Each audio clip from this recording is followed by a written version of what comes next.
धैर्यशील मोहिते पाटील यांना मोठा दिलासा मिळालेला आहे। धैर्यशील मोहिते पाटील यांचा अर्ज वैध ठरलेला आहे। धैर्यशील मोहिते पाटलांविरोधात घेतलेली हरकत निवडणूक निर्णय अधिकाऱ्यांनी फेटाळलेली आहे। विजयसिंह मोहिते पाटील यांचा अर्ज फेटाळण्यात आलेला आहे। अनिकेत गायकवाड आमचे प्रतिनिधी अधिकची माहिती देत आहेत। अनिकेत, धैर्यशील मोहिते पाटलांना मोठा दिलासा खरं तर म्हणावा लागेल। नक्कीच अमित, आपण जर बघितलं गेलं तर आज दिवसभर छाननी प्रक्रिया जी आहे ती निवडणूक अधिकाऱ्यापाशी माढा आणि सोलापूर लोकसभेसंदर्भात चालू होती।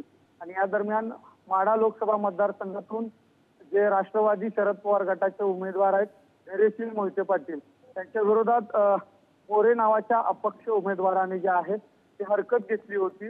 आणि त्या संदर्भात निवडणूक निर्णय अधिकाऱ्यासमोर निर्णय झाला आणि त्यांचा जो अर्ज आहे तो वैध ठरवण्यात आलेला आहे।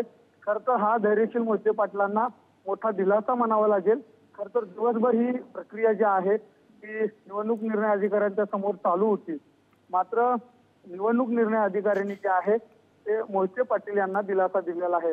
मात्र पूरक असलेला जो विजयसिंह मोहिते पाटलांचा उमेदवारी अर्ज होता तो मात्र फेटाळलेला आहे। मात्र आता धैर्यशील मोहिते पाटलांचा अर्ज जो आहे तो आता वैध ठरवण्यात आलेला आहे। निश्चित अनिकेत, त्यामुळे धैर्यशील मोहिते पाटील यांचा आता अर्ज वैध झालेला आहे। धन्यवाद या सगळ्या माहितीसाठी।